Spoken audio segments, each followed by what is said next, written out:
Hello everyone, it is your buddy here, D Square. I'm coming at you with another Uncanny X-Men review. This time we are reviewing Uncanny X-Men number 4. As usual, we're going to start off with the spoiler-free review. Then we're going to move into the breakdown of the actual issue. This issue answers some big questions that have come up in the previous issues. That includes why Kitty Pryde is being held captive with Apocalypse and a senator. We learn who the Master of the Horsemen are and even a little bit about where he came from. We also start to get a clue as to what the X-Men Disassembled title might mean, because the X-Students and the adult X-Men have a major disagreement. The X-Students are not happy with their current assignment and believe they deserve better. This was a good issue. It moved the story along by answering some questions, as well as it continued to create a couple of new ones.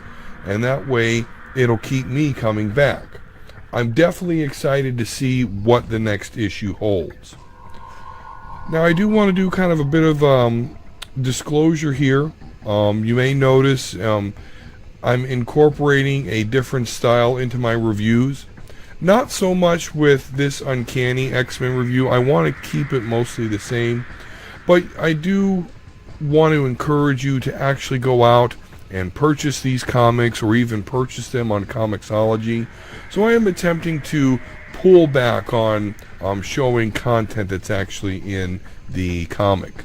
Again, not so much with these Uncanny reviews, but future reviews you'll definitely see them be less actual content heavy. And again, that's because I want to encourage you to actually purchase the comics, as well as I don't want to earn the ire of any of Disney or Marvel or anything over copyright. So just wanted to let everyone know that. But here we go. I hope everyone enjoys. Thank you so much. Uncanny X-Men issue number 4, Disassembled Part 4. In the middle of a routine X-Men training mission, Kitty Pryde crashes the X-Men's jet and vanished, leaving students Enel and Oya critically injured. With the X-Men busy responding to mysterious dinosaur attacks across the globe and seemingly random congregations of multiple-man duplicates with new abilities, a powerful yet often unhinged mutant known as Legion has granted access to the Xavier Institute by students Armor, Glob, Pixie, and Rockslide. Elsewhere, the X-Men discovered a bunker imprisoning the original Multiple Man, Jamie Madrox, who claims to have been captured and battered by Legion.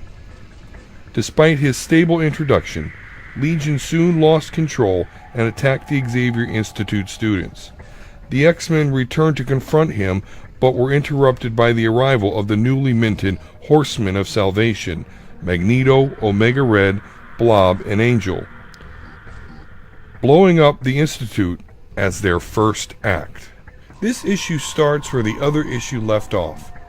The area of Central Park that the Xavier Institute occupies is now scorched and the X-Men dead. The Horsemen gaze upon their smote enemies. Thanks to Armor's protective powers, the X-Men are unharmed, and thanks to Jean and Psylocke, they are now unseen. The Horsemen whisk themselves away to their master, who is revealed to be Nate Gray, the X-Man. Not only is X-Man controlling the Avengers, he is also the one who has managed to capture and hold Kitty Pryde, Apocalypse, and the Senator. I may hate this guy instantly because he is wearing a skirt while also trying to show off his Jesus bod, but I have to acknowledge that his power is impressive. Kitty Pryde tries to reason with Nate Gray, but he is not interested. He is only interested in monologuing and explaining that Kitty Pryde will be used in his plan. Apocalypse inquires about his involvement. The X-Men explains that Apocalypse is only here as a reminder of what hell is. He goes on to explain that he is about to share his vision to the whole world. Kitty Pryde questions his ability to do this, but then is reminded by Apocalypse that anyone with the power to control Magneto and hold Apocalypse and herself captive should not be doubted. The X-Man, showing immense power, is able to create a psychic link with the entire world. He is clearly beyond an Omega-level mutant. He informs the world that he will remake it in his image. He claims to be the second coming. He talks of painful days ahead, but promises that on the seventh day there will be peace in our time. Aside of the clear reference to what Tony Stark said in the Age of Ultron movie, this guy is also claiming to be some sort of Jesus-like savior. The X-Men have regrouped underground in the still intact basement of the Xavier Institute and have heard this message like everyone else. They contemplate the power that was just on display and theorized that it has something to do with the strange, catastrophic events that have been happening lately. Legion is with them and confined to a chair. He's raving about this being his fault, but he tried to warn everyone, but they didn't listen, so now it's all their fault. Jean Grey and Psylocke have had enough, so they shut him down. Glob and Armor do not agree with Jean and Psylocke knocking out Legion. The way they see it, he was trying to help, and actually seems to know what is happening. We then cut to Beast, and he is examining the anti-mutant vaccine in a lab in the Xavier Institute. Beast becomes very distressed, but it is not revealed why.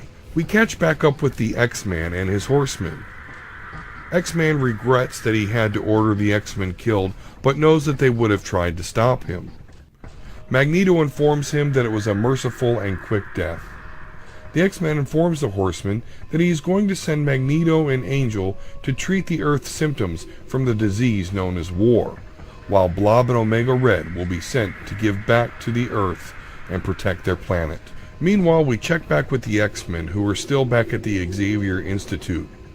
It has been decided that two teams are going out to deal with the events that are still happening around the world. Jean wants Armor to come with her and her team, but wants the rest of the X-students to stay and clean up the mansion. This, of course, is not received well, and Armor refuses to leave her team. Jean questions Armor about this, but ultimately lets her have her way out of frustration. The team of Storm, Nightcrawler, Psylocke, Jubilee, Polaris, and Cannonball arrive on scene. They are in a country that is about to erupt in civil war. It seems the villagers and soldiers are at each other's throats. It is apparent that Magneto was here.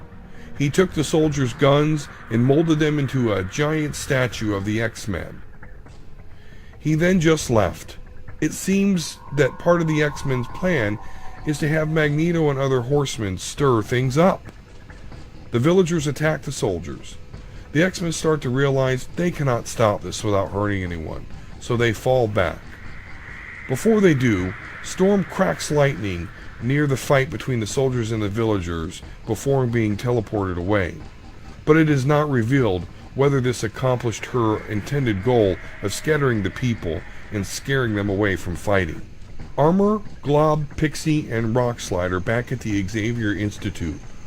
They talk to Legion a bit, and then talk amongst themselves. They decide to take a vote on if they will help Legion or not. The vote is split until Anil wakes up and inquires on his right to vote. Omega Red and Blob are attacking an oil rig in the Gulf of Mexico. They are destroying the rig, which is causing innocent workers to fall in the ocean. The ocean is full of man-eating megalodon sharks. Bishop, Jean Grey, X-23, Northstar, and Iceman arrive on scene. They start to help the workers. Jean, Bishop, and X-23 confront Blob and Omega Red. Blob explains that they do not want to fight the X-Men. Omega joins in by explaining that as long as the X-Men stay out of their way, they will not hinder their rescue efforts. Jean orders her team to ignore the Blob and Omega Red and concentrate on rescuing the workers from the ocean full of megalodon sharks. Our last page shows Glob going to a bar to convince Jamie Madrox to help them. Apparently, Anil voted to help Legion. Jamie refuses at first, but Glob pushes back slightly, which for some reason is enough to convince Jamie Madrox to help them help Legion, even though it was Legion who captured him and held him in a bunker. Alright guys, thank you for joining me today as I broke down Uncanny X-Men number 4. I hope you enjoyed. I definitely enjoyed this myself. I enjoyed the fact that we now have some answers as to what's going on, but certainly there's enough mystery out there for me to wonder how's this all going to develop. Is X-Men really the puppet master, or is he just another puppet? What is Legion's plan? We understand it has something to do with multiple men, and we've seen him try to force Jamie Madrox to make a bunch of copies that have Legion's powers and personalities, but what else does Legion have up his sleeve? And is he really going to fix this, or is he somehow going to double-cross the X-Men? Well, I guess we'll find out. The next issue is not long away. This is, of course, a weekly series right now, and we're not even halfway through the series. So, once again, I hope you all have enjoyed. I hope you guys come tweet at me on Twitter at dsquare72.